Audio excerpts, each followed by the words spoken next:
How are you feeling? Yes, good.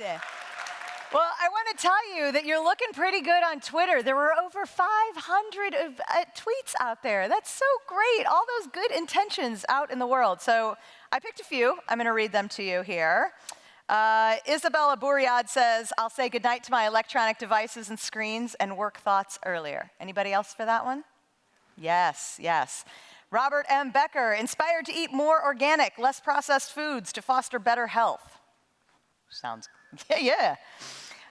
Sonia Fitz, practice daily meditation, set daily intention, hug family, get sunshine, eat good food, let the small stuff go. Can I just get a collective amen? I mean, that is a great one. Okay, God's language is silence. Everything else is a poor translation.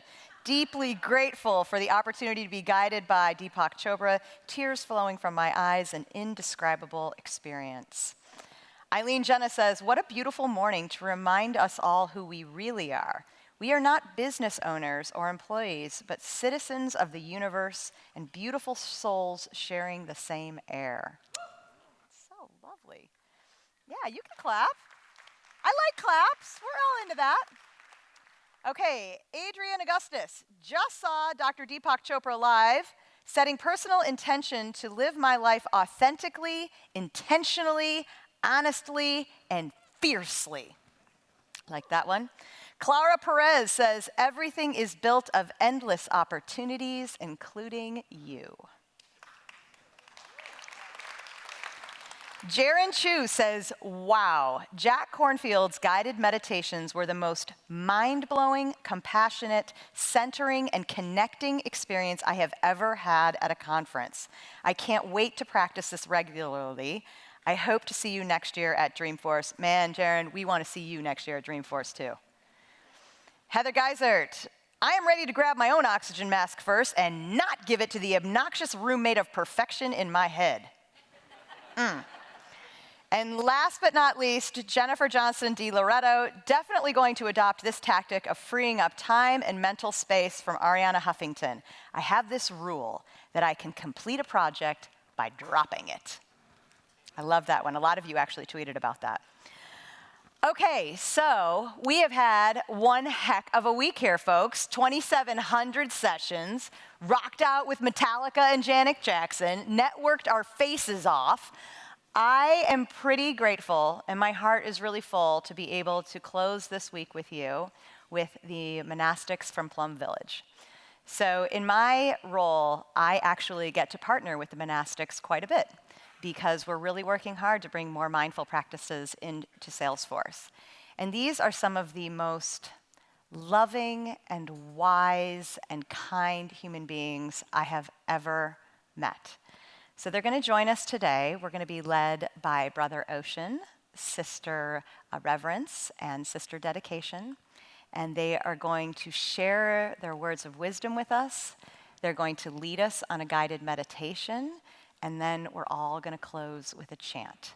So please give a really warm welcome to the Monastics from Plum Village.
So dear family, it's such a joy for us to be able to be together with you.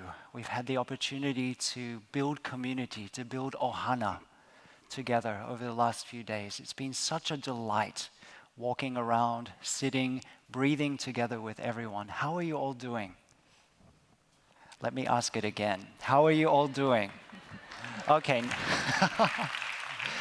Now I believe you. The wonderful Anne Lamott said in her book, Plan B, Further Thoughts on Faith, laughter is carbonated holiness. Many of us who are practicing spirituality, we become a little bit like dried up fruit. But when we practice mindfulness, meditation, and we enter deeply into our lived experience, we can't help but develop a sense of humor. This morning, I woke up really early, even early for a monastic. It was a little bit before 3. A sleep-in for us monastics is about 5 a.m. So I woke up a little bit before 3. And as I was sitting this morning, I was remembering being with my teacher, Thich Nhat Hanh, in the 90s. And we were sitting, waiting for a Dharma talk. So we all gathered in the hall, and he began offering his Dharma talk. And suddenly it began to rain. And this is not that unusual for the south of France, around the Bordeaux area. It rains quite often, but for some reason that day, he stopped his Dharma talk and he said to each one of us, I don't need to say anything. All I need to do is to ask you to go and listen to the rain. So everybody go near a window and sit and listen to the rain. So we all gathered near windows, we all sat looking outside, and we listened to the rain. We sat there for a good hour, just listening. Now I realized that my teacher wasn't just asking us to listen to the rain outside. As a meditation teacher, he was asking us to listen to our life, to listen to each moment of our daily life, to open a space of availability for each breath, for each step, for each encounter. And that's really the heart of mindfulness practice, to open a space of availability. I was reflecting on this, particularly this morning, since it seems quite difficult in our nation and in the world at this time for us to listen. It seems that we've equated listening with reacting, listening with having to say something back, or sometimes say a lot of words but say nothing much. And this morning, very early, I was watching as 2 courageous women stopped a political leader and said, will you listen to us? Will you listen to us? Will you listen to the women? And I watched. And I observed what happened. And I asked myself, are we able to listen? Are we able to listen in order to hear what's being said and what's being left unsaid? Are we listening for ourselves, and are we listening for the future generations?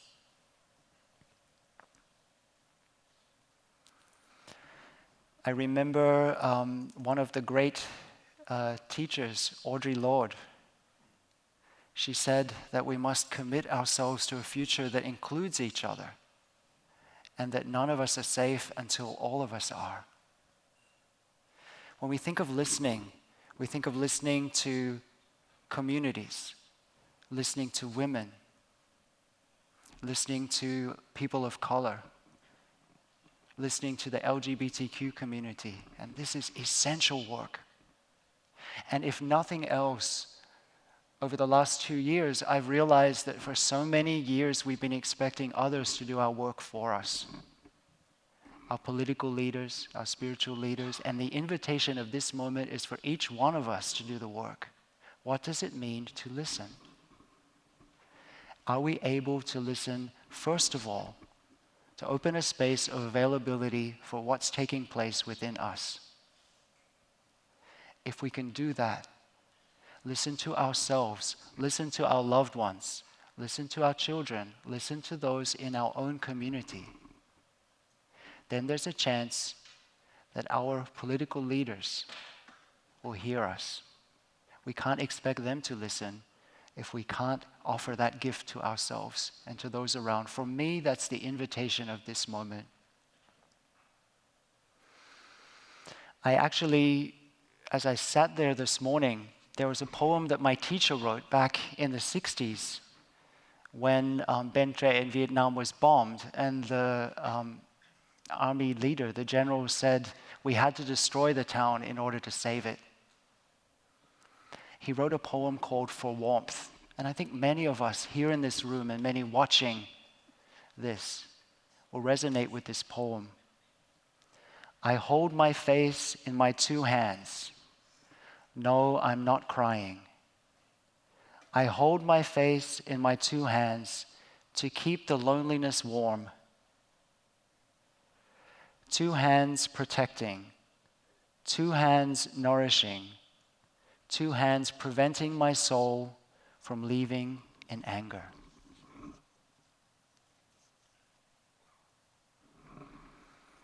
I invite everybody to find our way back to our body, to the physical sensation of our body in the chair, to the sensation of our in-breath and our out-breath, and arrive in this moment. We might even open our ears to listen to the sounds that make themselves known to us, and we'll enjoy a sound of the bell.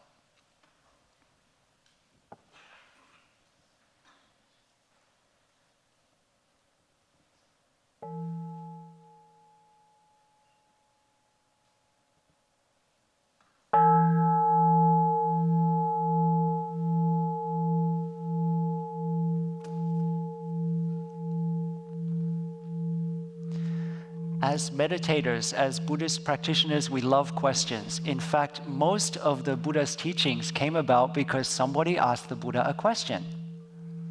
And so as we travel around in this form, in robes, we're used to people coming up and saying all kinds of things and asking all kinds of things. And we love that. We've had a chance to experience that during this week as well. Not so long ago, I was asked to lead a class on Buddhism at the University of Montana in Missoula, and I was walking along the campus, and a young boy was walking the opposite direction, and he saw me and did a double take, and he crossed the road and came right up to me and asked a question that I think many of us have. So what's the meaning of life? And I thought to myself, this is a very good question. This is a question that many of us have, that brings many of us to spirituality and meditation. And it's the way we normally ask it, isn't it? What's the meaning of life? Good question, important question. But there's another way, an even more empowering way to ask that question. How do I bring meaning to my life? How can I make this moment the most meaningful moment that I've touched so far, sitting here on the chair, and later when we walk out of the hall? How can this moment become the happiest moment of our life? This is the orientation of mindfulness. How can I live this moment deeply? Our bodies are great teachers. We don't really need any other teacher. We have all the wisdom that we need right here in our own body. I'd like to do an experiment. I love this. Why don't we imagine that I'm calling your name? And then you say, who, me? And point to yourself. Ready? 1, 2, 3. Let's go. Point to ourselves. All right, now keep your hand there and let's look around the room. I'm lucky because I'm in the right direction. I can see everybody. Where's everybody pointing? How many people are pointing here? None. That's reassuring. I'm delighted to see nobody's pointing here. All of us, at least those that I can see, are pointing here. Now, this is really important because there's a word that we've used so many times over the past week, mindfulness. Now, in the West, in our modern society, many of us think of mind as being up here. Now, actually, in the Vedic philosophy of the Buddha's time, consciousness was seen to be not in the brain only, as we would tend to think of it today, but the basis of consciousness was seen to be the heart. Now we know nowadays where we hear that the heart consists of about 60% neural cells, and there's some debate as to what that means. But instinctively, we know that the center of our being is our heart. The word mindfulness is a translation of the Pali term sati, or the Sanskrit word smrti. It's not the original term itself. In many of the Asian languages today, the word for heart, the word for mind is the same. We need an additional character or an additional word to distinguish if we're talking about mind or we're talking about heart. It's equally valid to translate mindfulness as heartfulness. How does this change the way that we approach the development of presence? When we approach this development of presence with a sense of heartfulness, from down here, not from up here. As we develop this quality of presence, deeply rooted in every cell of our body, deeply embodied, then what develops is what we call concentration. And this is not some kind of tiring intellectual concentration, but a deep resting with what's there in our body, in our consciousness. That's enlivening. That's wonderful. One of the great teachers in the 9th century said that the aim of mindfulness practice, the aim of meditation practice, is to become a real human being, to be real. That practice is not something that we just do on the cushion and then we get on with the rest of our lives, but bringing this quality of attention to each moment. As practitioners, we want to approach our practice with the energy of transformation rather than transcendence. Very often we think of spirituality as somehow floating on clouds and being a little bit above. But as Jack Kornfield reminded us earlier today, inhabiting our body, inhabiting this moment is a sacred act. Transformation, not transcendence. There are so many mindfulness practices, so many different ways to cultivate this energy that we call presence. And we look at these practices as medicine. Now, I'm the kind of person that loves Chinese medicine. Any other Chinese medicine lovers here? Yeah, a few. Great. Yeah, it's good. Oh, it even got a round of applause. We monastics, we work in our monastery, and we're all on a different rotation each day. So a number of years ago, I was cooking with a friend from Taiwan, and she was drinking some Chinese medicine. I said to her, "What are you drinking? It smells delicious." And she said, "Oh, it's called black chicken white rooster. Would you like some?" And I said, "Sure, I'd love some." So she gave me a bowl, and I took a mouthful. I was enjoying it, and then I asked a crucial question. "What's it good for?"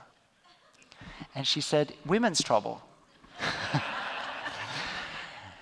And that was an awakening experience for me, because that medicine was appropriate for her and her situation. It was not the right medicine for me at that moment in time, although it was delicious. So Buddhism or meditation practice is about waking up. Let me ask you a question. What do you need to wake up to? What's your situation?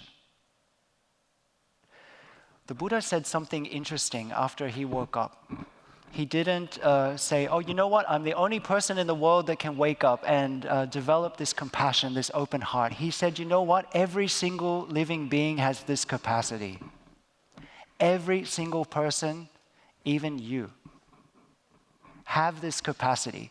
Have this open space in the heart, that seed of goodness and spaciousness, that each one of us can wake up. But the question we need to ask ourselves is, what do I need to wake up to? If we do that, then our path becomes clear, and each one of us has our own journey to make. Each one of us has a certain thing that we need to wake up to, a call in our heart that we call the heart's longing, this ache, something that called us to what we call the spiritual life or to mindfulness practice, a journey that we're being called on. So let me ask you, let's do it as an experiment. Maybe we can close our eyes. If I ask you in this moment to take an in-breath and an out-breath and to ask, what is it you're looking for? What called you to meditation, to develop presence? In that deep, longing, aching part of your heart, how would you answer? What's the word that arises? It might be something like happiness. It might be peace. It might be enlightenment.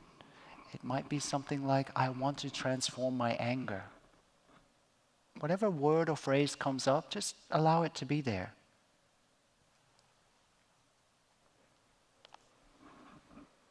And then I'd like to ask you, what do you mean by that word that came up? Let's say the word happiness came up when you asked yourself that question. What do you mean by that? We are a few hundred people in this room, and if we had time to go around the room and ask our friends to share, what does happiness mean to you? We would discover that many of us have completely different experiences and ideas of what happiness is.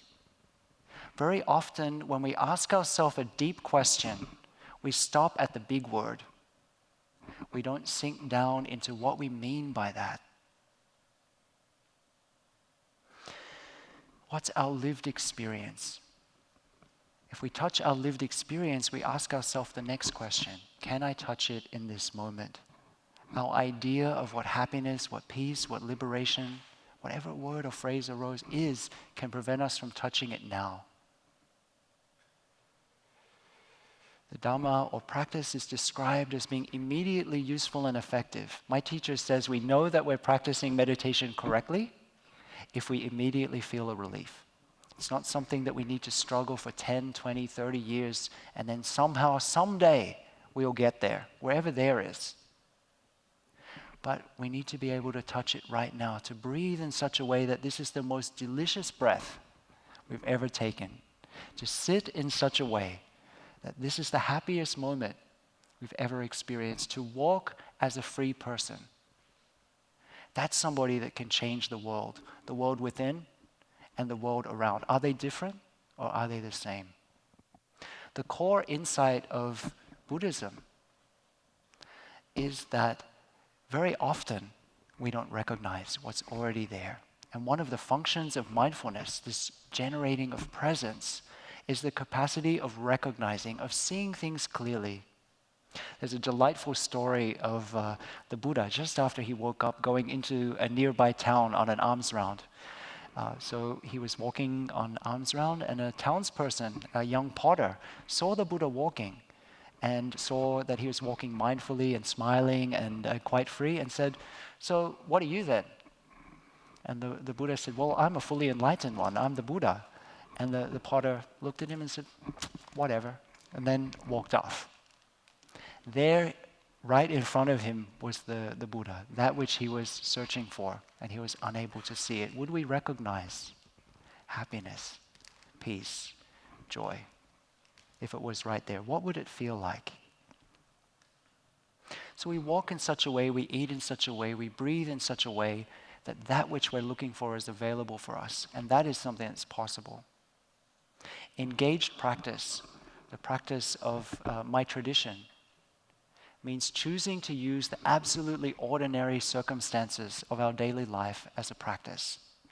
When we're caught in traffic, when we're in the checkout line, when we're walking past a homeless person and we don't want to look. Each of those moments is a moment for us to be alive, a moment to practice. We don't need anything special. A number of years ago, I was having tea with my teacher, and he said to me, "You know what, Brother Phapai, if we're really aware, we're really present, there's nothing that's not a practice. There's nothing that's not a moment to open our heart. There's nothing that's not the Dhamma." Not so long ago, I was in Trader Joe's, and I was in the checkout line. There was quite a line behind me, and I was aware of that, but I had accumulated a lot of change. So the checkout person told me the price, and I was counting out the change. It wasn't as if I was counting out 90 pennies, but I was counting a few pennies. There was quite a few. And then the person behind me said, "I hate getting caught behind these basic people." And I smiled, and that person thought it was an insult. But I thought, what an amazing teaching, because yes, I'm basic. Basic means uncomplicated. Basic means in and of itself. Why should we be ashamed to be basic? That's exactly what mindfulness is. Bringing bare attention to this moment and noticing all the stories we tell ourselves. Now, stories are great. This is how we live our life. But most of the time, we separate bare experience, the touch of this chair, this cushion, the feeling of the cool air, the sound of a voice from interpretation. We mix them together. We tell ourselves stories about things. And it's the stories, the interpretations, that can bring about suffering. Life is very humbling.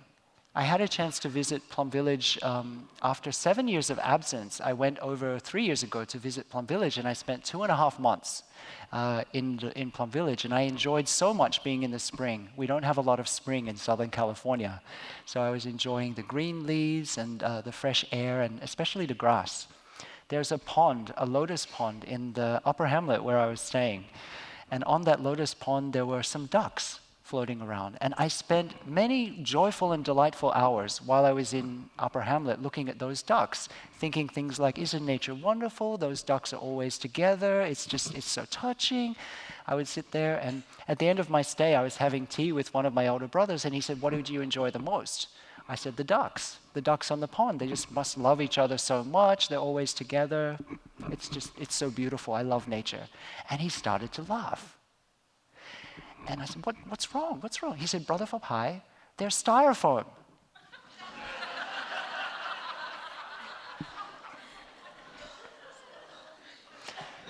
So we laugh because we all have styrofoam in our lives.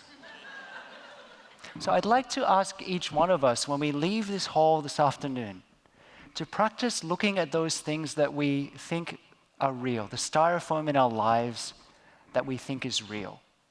And always ask ourselves, am I sure? Am I sure? And if we ask that honestly, the answer always comes back, no, I'm not sure. There's always something more to learn, something more to discover. Here in Dreamforce, there's a beautiful saying, and I've been so touched by so many things, but especially that saying, blaze your trail, or trailblazers. And every time I see it, I'm reminded of the word in the Buddhist tradition for the spiritual journey, magga, or path. This word in the original language means an ancient, overgrown path that we can barely see, that we can only see the traces of, and that you have to look very deeply. It's been traveled by ancestors over so many generations, but it's overgrown, and we have to look very, very intently to find it. And when we find it, we discover it with each step. We create the path, or we recreate the path again and again and again. This journey. I was asked a few years ago to lead a day of mindfulness in the Ojai Foundation, and when I woke up in the morning, there was a little map next to my bed with a beautiful design on there that said gratitude walk, and there were 3 very powerful words on there. It said, you are here. So I was very enticed by that, and I said, I'm going to do this gratitude walk. It sounds great. So I took the map, and I walked outside and began to walk this gratitude walk, and I got completely lost. I had no idea where I was. I turned the map this way and this way and this way. It bared no relationship to where I was. So I walked back the other direction, and the same thing. It didn't seem to match the map. So at that moment in time, I wasn't feeling something that I would describe as gratitude. And then I sat down on the steps of the yurt, and I looked at the map, and I realized that I was caught in my ideas. I was caught in those 3 words in the arrow, you are here. Now that was true for the person who did the map. It was not true for me. What I needed to do was to digest that map. So I looked at the map, I looked at all the sites that were there, and then I put the map on the deck, and I began my journey. I took steps, and as I took steps on the path didn't seem to match the map, but I visited all of those places in the order that made sense for me. Each one of us is invited to enter the path at the place where we are, to make our own journey, to start where we are in this moment. There's no one-size-fits-all roadmap for the spiritual journey, so don't buy yours secondhand. I would like to invite you to enter deeply, to sit deeply with your attention in the heart of your life. And in that way, your very life can become your spiritual practice. And that is empowerment. Dear friends, it's such a delight to be together with you. And I'm going to invite Sister True Dedication, after a sound of the bell, to offer us a body-centering practice.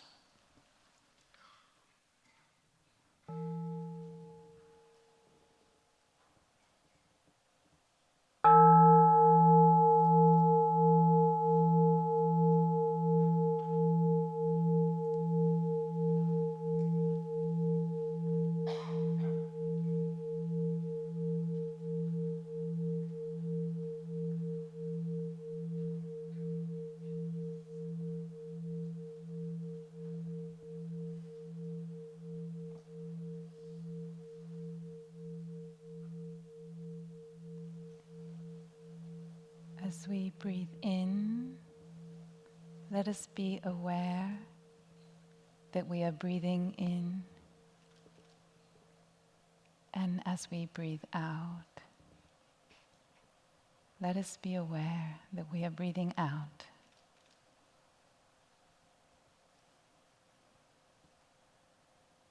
Breathing in and breathing out.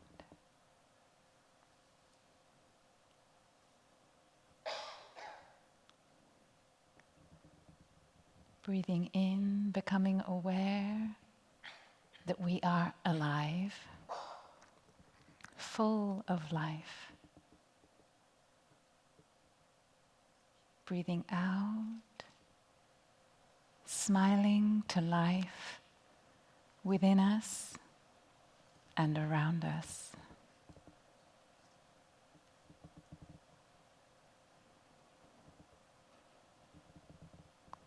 Breathing in, we are aware that we have this precious body.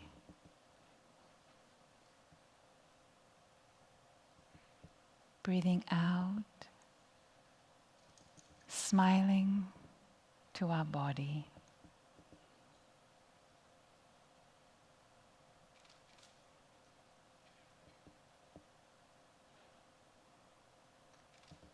Breathing in, becoming aware of any places of pain in our body. Breathing out, calming the tension in our body.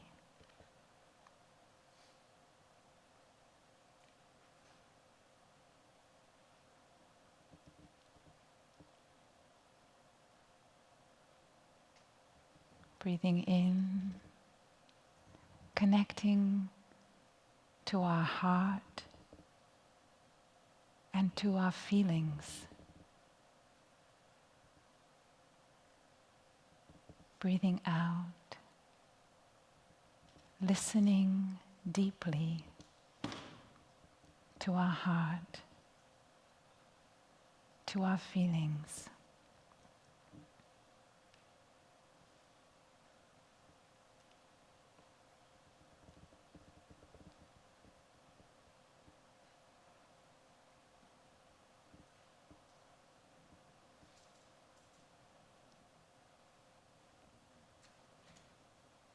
Breathing in, I'm in touch with this moment. Breathing out, I know this is a wonderful moment.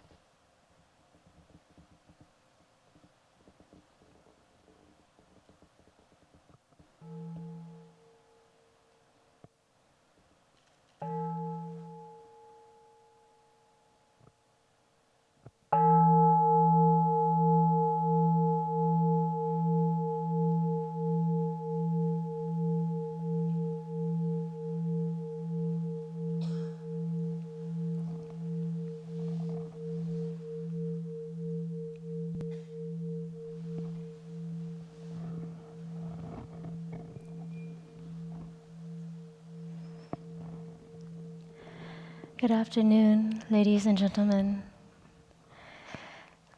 We from Plum Village are very happy to be here at Dreamforce and to spend this afternoon together with all of you. Now we shall hear a chant. The monastics are going to chant the name of Avalokita, also known as Kuan Yin. Avalokita is a bodhisattva who has the capacity to listen deeply. Avalokita is a person who has the capacity to listen to his own suffering inside.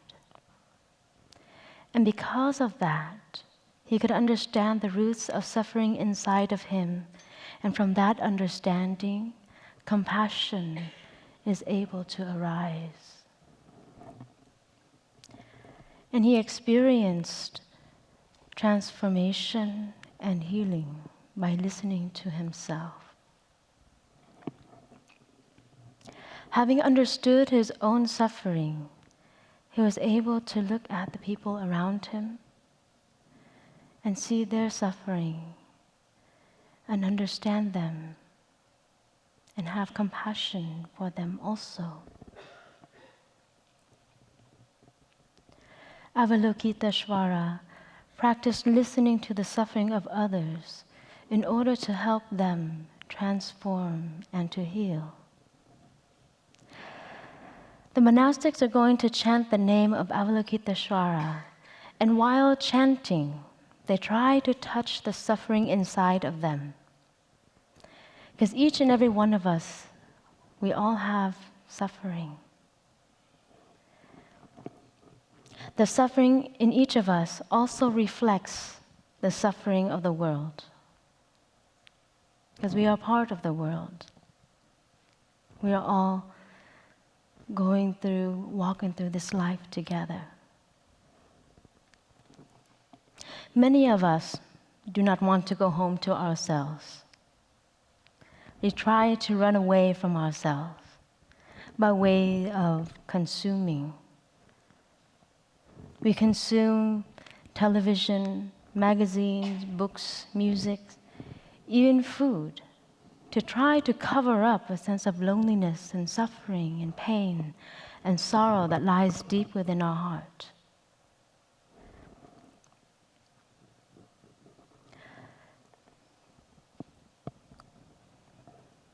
The practice recommended by the Buddha is not to run away from suffering, but to come home to yourself. To be able to look at your suffering, to embrace and to hold, in order to start the process of healing and transformation, and not to be caught and be carried away by consumption.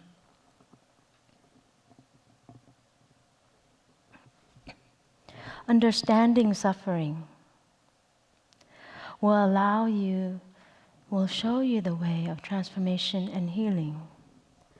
And during this chant, the monks and nuns, when they chant the first line, they will be in touch with the suffering within inside themselves. And when they chant the second line, they're in contact with the suffering of the people around them. And when they chant the third line, they become aware of the suffering in the world. And through this awareness of the suffering in themselves, in the people around you, around them, and in the world, they're able to give rise to compassion. Understanding deeply because they can understand themselves.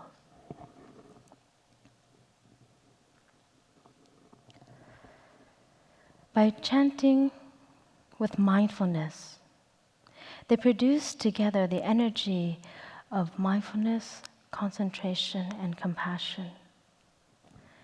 The energy of mindfulness and peace will be able then to penetrate our body and then we will suffer less. We allow our heart to open. Compassion is a kind of energy that can be very healing and transforming. If we know how to allow this collective energy of mindfulness and peace to penetrate our body, then we will suffer less. We can release the tension and pain in our body. And we can also release the tension and suffering in our heart. There is tension and pain in our body. We know that. In our everyday lives, we have accumulated so much tension, so much pain.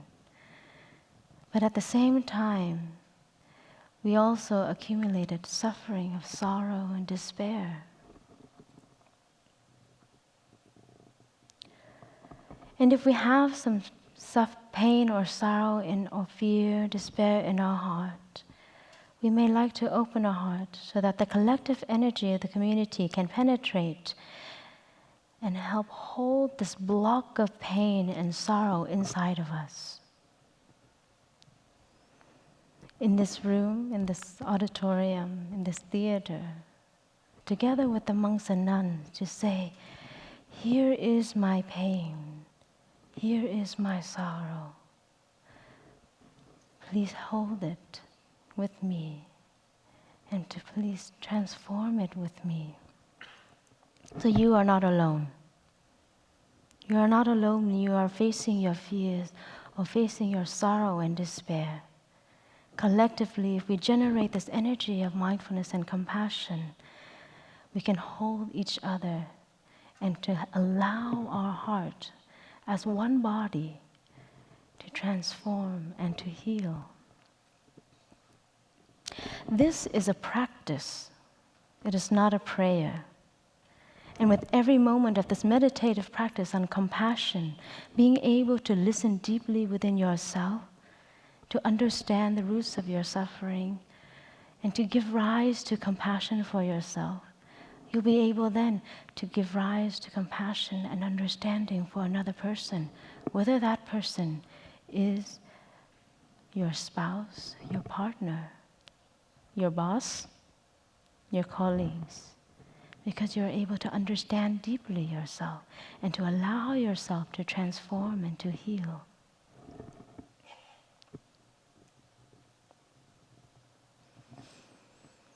If we have someone close to us who is sick, and he or she is not able to be here this afternoon, we can silently call his or her name,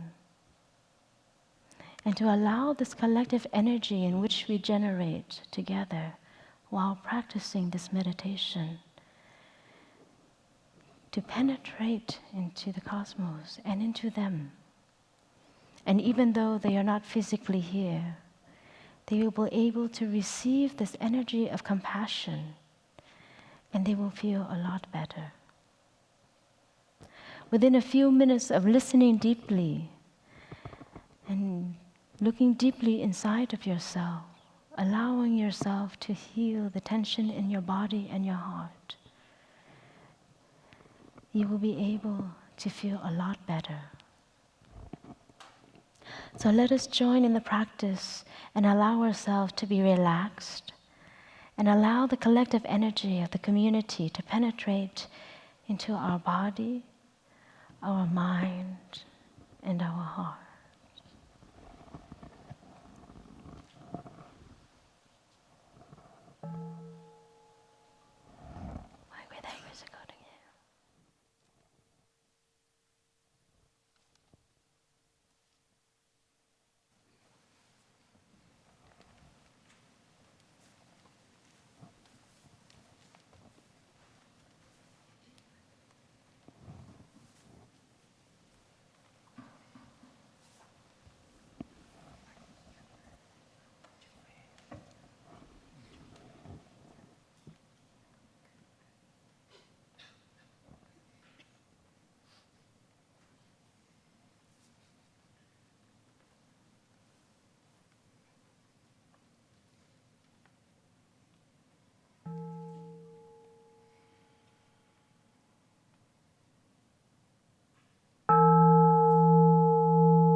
Wow.